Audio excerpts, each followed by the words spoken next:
One Thursday. What the hell, Nick? Susan hissed. Is this some kind of stupid joke? She looked absolutely furious.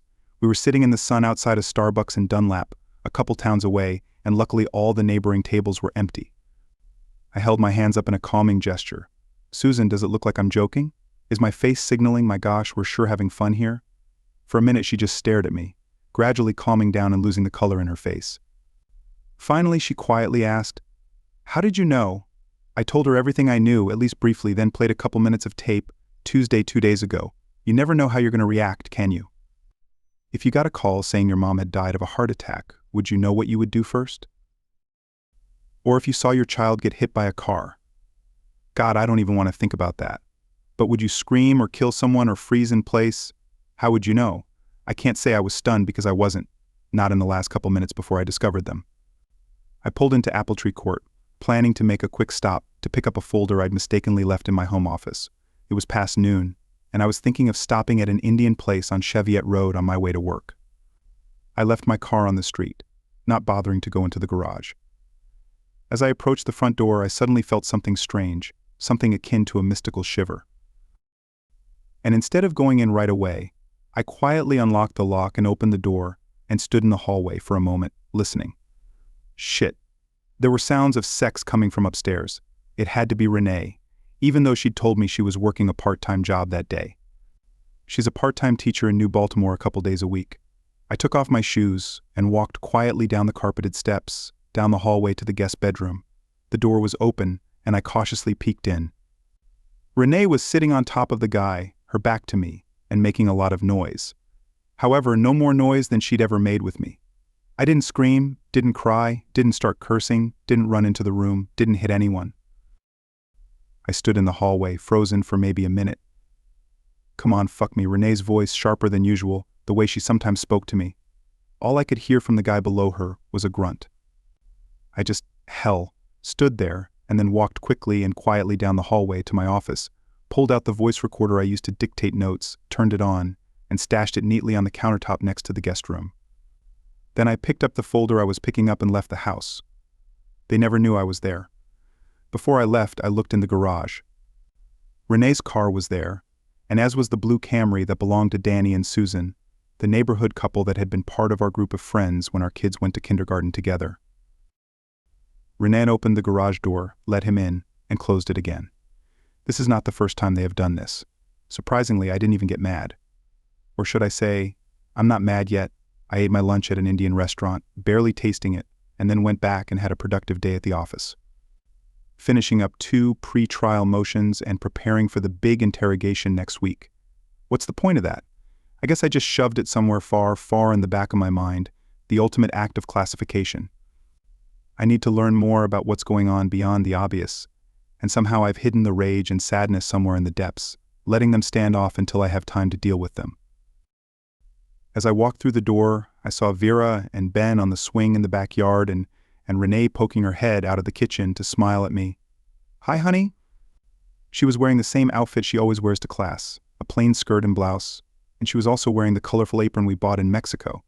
Almost as if in a blur, I walked in and gave her the usual hug and kiss, no more and no less, and she did the same.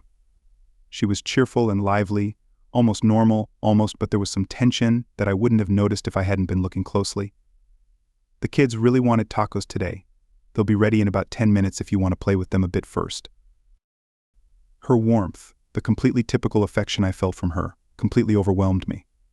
I was probably already numb though. I went and played with the kids, cheering them on, enjoying their screams. And then we went to the house and had the most normal family dinner that there could be. I cleaned up the kitchen while Renee bathed the kids and changed them into their pajamas, and we watched one of their cartoons for a little while and then put them to bed. Just an ordinary evening at the Randall house, like hundreds before it. And walking out of Ben's room, I suddenly couldn't bear it at all. I couldn't imagine spending the evening with Renee, watching TV, talking, or, God forbid, lying in bed together. "I'm sorry, honey," I said before she could speak. "Connor's deposition has been rescheduled for tomorrow, and I'll need a couple hours to work through it tonight." "No problem, Nick," she said, and gave me a quick kiss on the cheek. "I'll finish watching the Medieval France series. Don't work late." I waited in my office, lazily trolling the net, until I was sure she was already asleep. Do you have any idea how many cute kitty videos there are out there? Jesus Christ, some people really do have too much free time on their hands. Then I got the tape recorder, took it into my office, plugged in my headphones, and listened. All 46 minutes of it. It was actually 3 hours, but after the 46 recording, there was nothing else. First, there was grunting and moaning, sex sounds I'd already had the pleasure of hearing. Then a few sighs and relaxed breathing. Conversation didn't start until a couple minutes later. My God, this is so good. Renee's voice, low and relaxed, the kind you get after sex. You're so fucking hot, Renee. This just keeps getting better and better. Nick is one lucky son of a bitch. Stop it, Danny. I heard the sound of a light slap. I don't want to talk about him. Do I have to say it again? Okay, I'm sorry, baby. A couple more minutes of silence, then you know what would be great? Actually really great. How about we try cutting them off? Maybe not completely, but cut down on the house a little bit. Wait, what? Renee stirred in the bed, maybe lifting herself up. Yeah, Danny said. I suppose that would be very sexy. I'll know that Nick is getting less from you and I'm getting correspondingly more. And I'd do the same thing with Susan, reduce the amount of sex to once a week or so. We wouldn't cut it off completely, which might make them suspicious, but less for them and more for us. He laughed. It's going to be sexy as hell. Danny, she said, her voice strained. There was anger in it. Listen, I love my husband, and I'm not going to deny him sex just so I can play some stupid game with you, just so you can feel even better about yourself by deciding to do something with him. It seemed like she was already out of bed, walking around the room, probably picking up her clothes. I already feel guilty knowing how much he loves me, how much he trusts me. Shit, she hissed, loud enough to scare me when I heard it in my office. Maybe it's time to stop with all of this. I love Nick, and I don't love you, and it's never been anything more than a little fling on the side. I think we're done. Baby, wait. Danny's voice was steady, soothing, asshole. Okay, this is a bad idea. Forget it. Let's just get on with it. That was good, wasn't it? You know what, Danny? No, I'm done. It was hot. It was fun. But it's over between us. I feel bad about lying to Nick and lying to Susan. I'm ready to be his faithful wife and her friend again. Do you want some coffee? And with those words, she must have skipped out of the bedroom and he stayed behind, continuing to say something to her. He followed her downstairs and I listened to the conversation in the kitchen for another 20 minutes or more, unable to hear what was being said. Finally, there were the sounds of doors opening and closing twice, and then nothing. Silence. Thursday. I turned off the recorder and we sat in silence, in the sideline. What an asshole, Susan hissed. What a governor, what a bastard. She looked at me in complete seriousness. Nick, could you go and hold him while I cut his balls off? I laughed out loud. This is probably the first time in the last 3 days that I've laughed, or at least smiled. Susan and I had always been better friends than Danny. I liked her cheerfulness and humor, slightly sarcastic but playful rather than unkind. Danny, on the other hand, always struck me as a self-centered jerk, even before all this. I'm tempted, Susan, but I'm not sure it's the most practical solution. Practical as hell. Why does he deserve to keep walking the earth?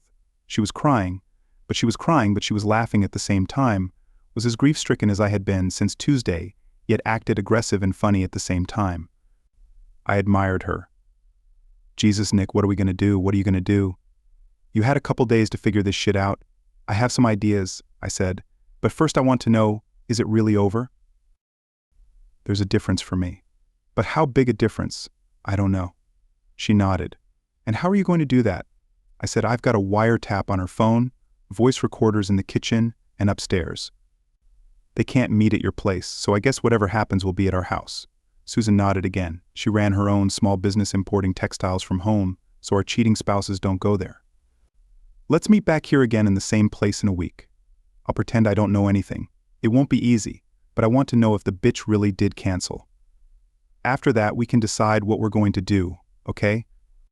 She answered slowly. Yeah, I think that'll work, although I'm going to have a hard time keeping from punching him as soon as he walks through the door. She laughed a little bitterly and said, I'm not sure I'm as good an actress as you, Nick. Just try if you can. Right now, we at least know what's going on and they don't know that we know. Nick and Susan's advantage. Thursday next week. Susan and I hugged and sat down at the table with coffee. Her face was drained, tense, and I assumed I looked about the same.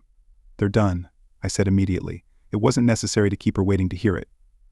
Yeah, she'd called him at work on Friday, told him that was it, not to bother her anymore. She leaned back in her chair, digesting what she'd said. "And he had a fight with her, I suppose?" I laughed. "Yes, said it was the most wonderful sex ever, blah blah blah. Kept telling her we'd never know. Apologized again for offering to cut us off, but she didn't want any of that. All in all, the conversation lasted about 3 minutes. And here's the weird thing, I leaned forward. "She did confess to me, didn't she?" "Wait a minute, really?" She laughed hoarsely. "Fucking bitch. I guess it's better late than never, right?" She thought for a moment. Danny didn't say a word to me, of course. What an asshole. What did she say? That was 2 nights ago.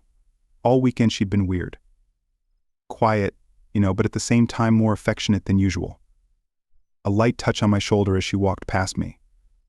A quick hug and kiss when I was doing something, like unloading dishes from the dishwasher. And Tuesday night I came home and she made chicken Sorrento. She makes it about twice a year because she knows I love it. It's my favorite meal. I bathed the kids early and put them to bed, and then let her know we were going to the bedroom. I didn't know what I wanted to do, hadn't touched her. Well, hadn't had sex with her since last Tuesday when I found out. So it's been a week, which is longer than usual for us. So we've been making love or having sex, I'm not sure exactly. Maybe she was doing one and I was doing the other, and when we were done she just snuggled up to me, pressed up tight, kissing my neck and saying over and over again, "Love you." And then a few minutes later, she shuddered and burst into tears and said, "We need to talk." I paused for a moment and pulled out my voice recorder, placing it on the table. Here's just a little bit of it. "I told you I had a recorder in my bedroom." There were sounds of bedclothes being shifted and Renee sobbing. She said, "Nick, I screwed up. I did the worst thing I could have done. The worst thing I could have done. The worst thing I could have ever done. And you're going to hate me," she cried harder. "And it's all my fault. And you're going to throw me the hell out, and I deserve it." She sniffled noisily again, blew her nose, and then, "I had a stupid, cheap affair with Danny Rudenko. We slept together 4 times. It started about 3 weeks ago, and now it's over. I told him to leave me alone." Silence again, sniffling again. "It was cheap and selfish, and I just can't believe I did it. I look at myself in the mirror and ask, and how did I turn into a selfish, dishonest, cheating bitch?" Then my voice. "Did you sleep with him here? In our bed?" "Yes," she said in a squeezed voice. "Susan works from home, so we couldn't do it there." More sobs and then the sounds of me getting up, getting dressed, and leaving the room. That's enough to give you an idea. I came back a couple hours later. She was still awake, looking miserable, and told me the rest of the story. How it all started, all the stupid flirting, and about how he suggested cutting us off. Said that's what woke her up, made her pull her head out of her ass. Said she realized what a bastard he was, and she was suddenly disgusted with herself. She kicked him out, and then spent a week agonizing over the story. After Susan's story, I sat there for a while, sipping coffee and thinking about everything. It felt good, even comforting somehow. I hoped she felt that way too. Before we got up to leave, she asked, "So what now? What are you going to do with her with that fucking thing?" I wrinkled my nose. "Please don't be mad at me. Let's see if we can work this out." We have an appointment with a psychologist next week. Susan only raised her eyebrows. I said, I know, believe me, but you haven't seen her, Susan. She's as miserable as a person can be. I don't know if I'll ever be able to trust her, but I think she'd cut off her own hand before she'd do anything like that again. We both love kids, and damn if I'm willing to be a dad once a weekend. So we'll give it a shot. I waited and then said, "What about you?" "I've had enough. He's done." Actually, this time is not the first time. He had a brief affair with some bitch in his office. There's a secretary there, a friend of mine, and she told me about it. I talked to him before he slept with her more than a couple of times. And he was so apologetic, apologizing, telling me how awful he felt, how sorry he was. For months, he did everything for me. A vacation in the Caribbean without the kids, a new car, a heavy workload around the house, well, so on and so forth. I should have bloody well thrown him the hell out, but I was scared, Emma and Alice were only 5 and 3, and becoming a single mom scared me. So I let him win me back, I guess. I mean, he never really did. From then on, I never trusted him or let my guard down, always waiting for the other fucking shoe to drop. I'm sorry, I said, and we sat for a while longer. The sun was nice. Okay then, I said, leaning forward. If you're sure you're done with that asshole, I have a couple ideas. Renee and I discussed them. She wasn't thrilled with them, but screw her, right? She's in no position to express her displeasure. I told Susan about my plans for the next couple weeks, and was pleased to see her tense face spread into a wide smile. Almost a smirk. Next Thursday, she didn't even wait for us to sit down. Susan immediately started telling me something. Damn, Nick. But I liked it. Looking at the look on her face, I thought that maybe I wasn't going to be able to take it anymore and punch her in the face. We made ourselves comfortable. I bought a couple muffins to go with the coffee and gestured for her to continue. Most of it I already knew, or at least Renee had told me from her side of the story, but Susan clearly wanted to share everything. She showed up Monday at 10 o'clock as planned. Of course, she was already aware that I'd found out from you, so was spared the need to confess. But she still looked like shit, like a second grader who'd been sent to the principal's office or something. She spoke, Susan, but I stopped her. I said, not a word, and I turned my back and took her into the kitchen. We sat there, and for a while I just stared at her. Naturally, I didn't offer her any coffee or anything, bitch. She just stared at the floor. Finally, I said, okay, come on. She started crying immediately, before she even opened her mouth. Said something like, Susan, I'm so sorry, ... so awful, I was so awful, and then she sobbed for a long time, unable to utter a word, still looking down. Finally, she came to her senses a little, looked up at me and said, I know I don't deserve your forgiveness and I don't expect it. But I apologize from the bottom of my heart. I ask Nick for forgiveness and I ask it of you. Danny and I were, no, fuck it, it was his fault. I was selfish and stupid.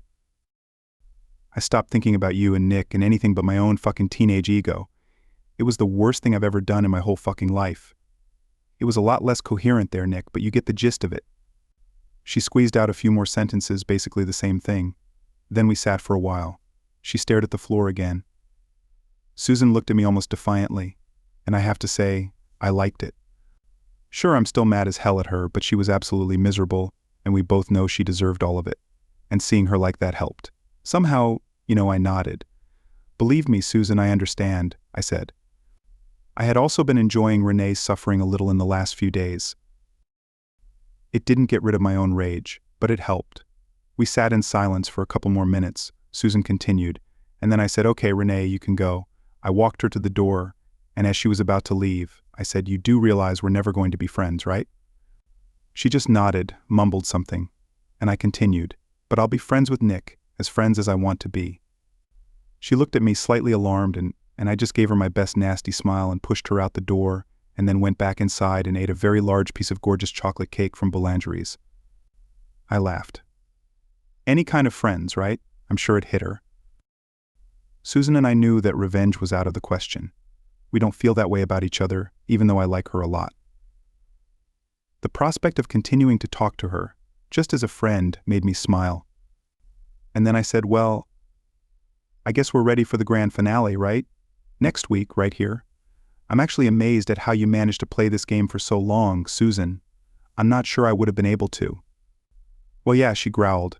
It took me seeing a lawyer starting all this shit and lying to him for 3 weeks straight while keeping a fucking smile on my face. I was even enjoying it, knowing a baseball bat was already flying at his head. She leaned forward. Thank you so much, Nick. Thank you for letting me know, for keeping me in the loop. She squeezed my hand, for being a good friend when God knows I needed one. And the same to you, I said. Actually, working together with you was the best part of all this shit. It's a blessing in disguise, right? I gave her my best fucking grin, and she laughed. We talked some more. She asked about the first session Renee and I had with the counselor, which went well. Pretty much as expected. I still can't believe you're giving her another chance, Nick. I'm considering it. Considering giving her another chance. It's a big difference. Believe me, Susan, she knows she's on thin ice. But the confession changed everything. And the way she started acting after that, and like I said, becoming a part-time weekend dad, no way in hell, except as a last resort. For you, I think things have become more obvious, and that's a good thing. Danny is at least a 2-time loser, and he's making good money, half of which will soon be yours. And my God, Susan, when you get on stage again, the guys will be all over you. Clear as day, I believe they say. Susan smiled broadly and patted me on the arm, telling me what a chatterbox I was, but I could see she liked hearing it. And it's the truth. She's beautiful, thoughtful, funny as hell, and smart. Once word of this gets out, there are a lot of guys interested in her. Asterisk, asterisk, asterisk. Another Thursday. We have everything planned out. Susan is sitting alone at a round table outside with coffee for herself and Danny when he walks up to her with a happy smile on his face. "That's so sweet, baby," he said. "A little afternoon break from work. I love it. What's the occasion? Isn't there something special?" He sat down and didn't notice he was coming up. Not until Renee sat on one side of the table and I on the other, between him and Susan, with impenetrable faces, each of us holding a manila envelope. I had to hand it to him. He was trying to bluff. His face tensed up and his eyes got very wide just for a second.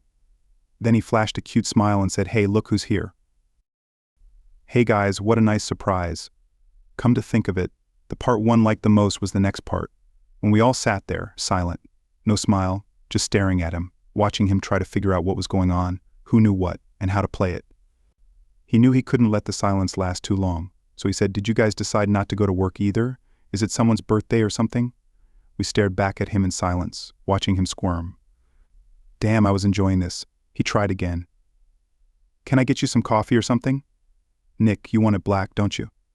He started to get up and Susan said, "Sit down, asshole," in an icy tone without a shadow of emotion.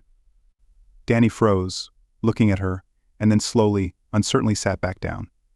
"Susan, honey," he began slowly again, "this is something. Just shut the fuck up, okay?" She snapped at him. "It's going to be a short conversation. We're going to talk, and you're going to listen. And then you're going to get up and walk away. And I don't care if you go straight to hell. Susan, there's something. Stop," she shouted. He fell silent. The people at the other tables turned their heads for a moment and looked at Susan. She looked at me. "Danny," I said, "everyone at this table knows what you did, what you and Renee did and what you did before that." He glanced quickly at Renee, alarmed. She only flashed her eyes back. I held out an envelope to him.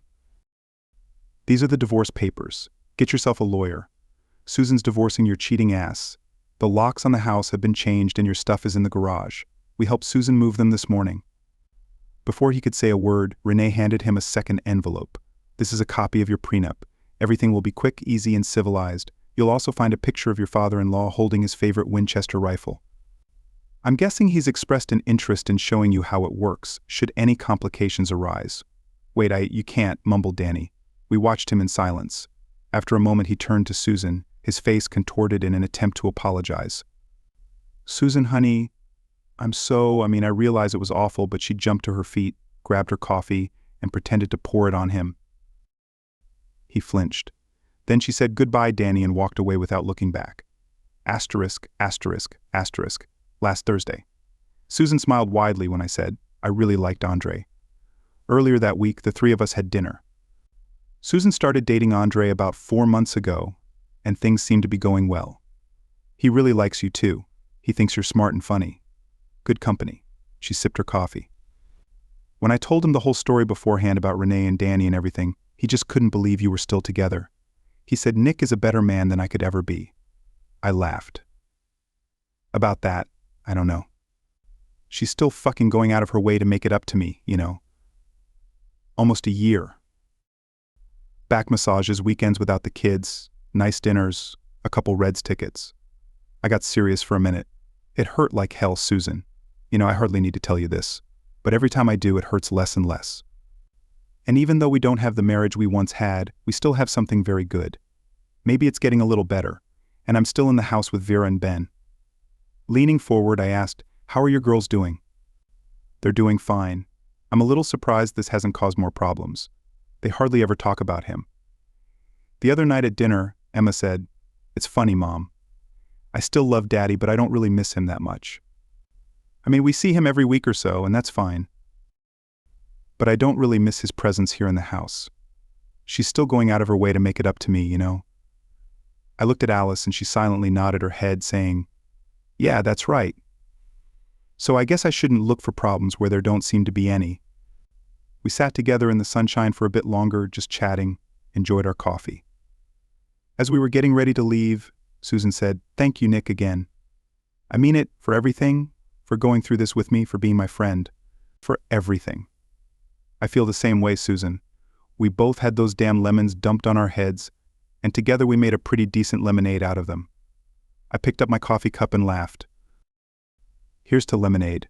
She laughed too and touched her cup to mine. To lemonade.